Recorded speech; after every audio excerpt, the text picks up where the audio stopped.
Hello friends.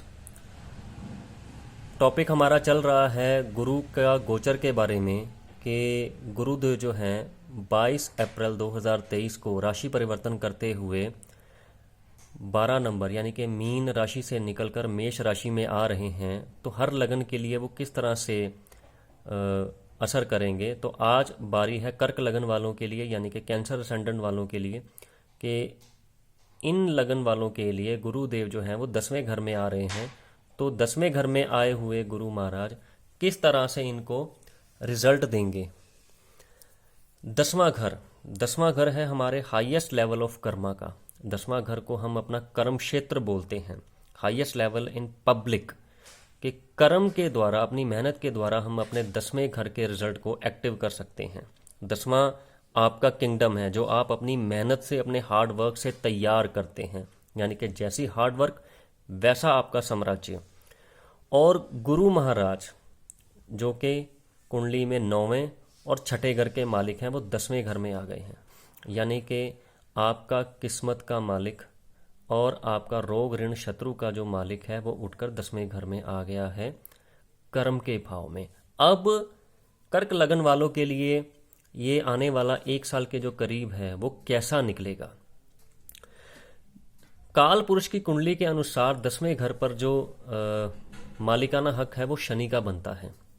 तो यहाँ पर आए हुए गुरु जी, क्योंकि गुरु का काम है अध्यात्म करना यानी कि पूजा पाठ करना, तो अब ऐसे लोगों को दिक्कत आएगी अपने कर्म भाव में कर्म करने में, क्योंकि यहाँ पर गुरुदेव जो आए हैं वो कहते हैं कि हाथों से मेहनत करो तो ही फल मिलेंगे।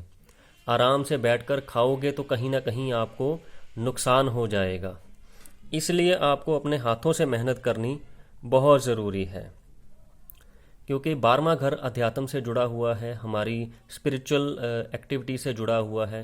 तो 9वें घर का 10वां यानी 9वें से अगला भाव जो है 9वें घर का गेन, तो इसमें गेन होगा, लेकिन आपको कर्म पर ध्यान देना ज़रूरी है। अगर आप अध्यात्म की तरफ ही रह गए तो ये 1 साल के करीब का जो वक्त है आपका बहुत ख़राब जा सकता है।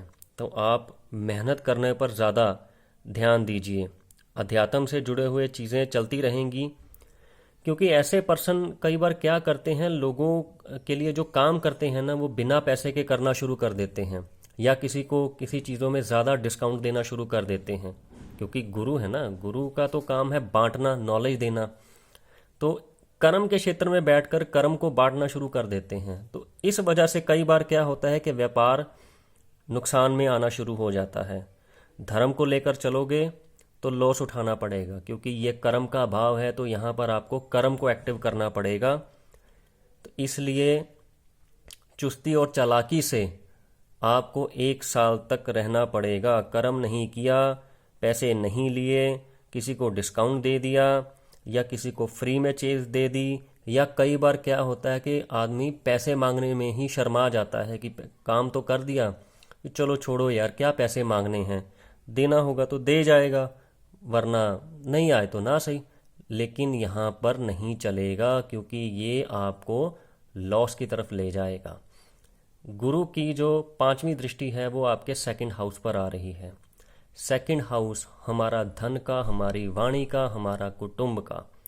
तो कर्म और धन और वाणी यानी कि हो ऐसा पर्सन जो है वो 1 साल के लिए बहुत अच्छा एडवाइज़र का काम करेगा लोगों के लिए, और यही एडवाइजरी ऐसे पर्सन को धन जमा करने में मदद देगी। अगर आपकी अपनी फैमिली के साथ कोई प्रॉब्लम चल रही है, कोई मैटर जो है वो नहीं सॉर्ट आउट हो रहा, तो ये 1 साल आपके लिए आ रहा है कि आप अपनी वाणी से उस मैटर को सॉर्ट कर सकें, उसे हल कर सकें। तो परिवार से संबंधित जितनी भी दिक्कतें अगर आपको आ रही हैं तो आप इस 1 साल में उसे हल कर सकते हैं।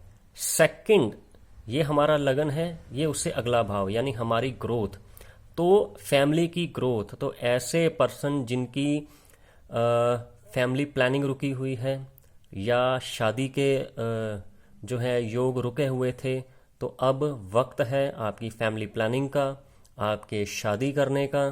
तो अब तैयार रहिए, क्योंकि ग्रोथ ऑफ फैमिली भी है, ये आपकी ग्रोथ जो है वो धन की ग्रोथ भी है, आपकी वाणी की ग्रोथ भी है कि आपको अपनी वाणी पर पूरा फोकस करना पड़ेगा, क्योंकि आपकी वाणी ही आपके कर्म क्षेत्र में बहुत आपको मदद करेगी। इस चीज़ का आपको ध्यान रखना पड़ेगा। यहाँ से दृष्टि जा रही है चौथे भाव में। चौथे भाव में यानी कि आपका सुख स्थान, तो कर्म से आपका सुख स्थान बढ़ेगा। ये चौथा घर जो है आपकी प्रॉपर्टी का है, बने बनाए मकान का है, आपकी जो गाड़ियों का है। अगर आप कोई कार परचेज करना चाह रहे हैं या टू व्हीलर भी है, अगर आप परचेज करना चाह रहे हैं तो इस वक्त में आप परचेज कर सकते हैं।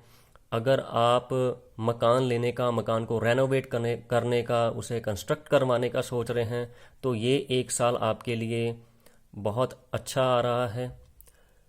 इसके अलावा अगर आपकी मदर को कोई हेल्थ इश्यूज़ हैं या आपका मदर के साथ कोई मनमुटाव है, तो एक साल आपको मिल रहा है अपनी वाणी के द्वारा सारे मैटर जो है आप उसे हल कर सकते हैं। अगेन ये सुख स्थान है, परिवार है, गुरुदेव इसको देख रहे हैं, तो बढ़ना यानी कि फिर से वही कि शादी के योग आपके बन सकते हैं। गुरु की 9वीं दृष्टि पड़ रही है आपके छठे भाव में, हालांकि ये खुद को भी देख रहा है। यहाँ से गुरुदेव जो हैं आपके 2, 6 और 10 आपके अर्था ट्राइन को गुरुदेव जो हैं वो एक्टिव कर रहे हैं कि भाई एक साल के लिए आ रहा हूँ, जितना पैसा कमाना है कमाओ, अपनी वाणी ठीक रखो, अपने परिवार को ठीक रखो और अपने कर्म को एक्टिव करके रखो। छठा घर हमारा रोग ऋण शत्रु का। अगर कोई बीमारी आपको है तो आप खाने पीने का ध्यान रखें, क्योंकि छठा घर जो होता है हमारी डेली रूटीन का भी होता है, तो आपको अपनी डेली रूटीन का बहुत ध्यान रखना पड़ेगा ताकि कोई बीमारी ना लगे। अगर आपके जो छुपे हुए शत्रु हैं, सामने दिखने वाले शत्रु और पीठ पीछे वार करने वाले भी लोग जो हैं, आपकी वाणी से आपके मुरीद हो जाएंगे। तो एक ऐसा टाइम आपके लिए आ रहा है कि आप अपनी वाणी से किसी का भी दिल जीत सकते हैं। ऋण, कर्म करेंगे तो धन आएगा, धन आएगा तो कर्जा उतरेगा। इसीलिए आपको कह रहा हूं कि एक साल के करीब आपको वक्त मिल रहा है, अपने कर्म को एक्टिव कीजिए, वरना यही रोग आपको तंग करेगा, यही ऋण आपको तंग करेगा, यही शत्रु आपको तंग करेंगे। अपनी वाणी को बहुत अच्छे से सलीके से इस्तेमाल कीजिए। यही वाणी आपको आपके बिजनेस को गेन करने में मदद करेगी, यही वाणी आपको आपके धन को जोड़ने में मदद करेगी, और इसी वाणी से आप दूसरों को अपनी तरफ अट्रैक्ट करने में सहायक रहेंगे। तो कर्क लगन वालों के लिए अर्था ट्राइन एक्टिव हो रही है, कर्म क्षेत्र आपका एक्टिव हो रहा है, आपका सुख स्थान एक्टिव हो रहा है, आपका परिवार का जो घर है वो एक्टिव हो रहा है। चीज़ों को अच्छे से समझिए, उन्हें संभालिए और एक साल के लिए अपने आप को, अपने ड्रीम्स को फुलफिल कीजिए। इसी के साथ ही अपनी वाणी को विराम दूंगा। धन्यवाद।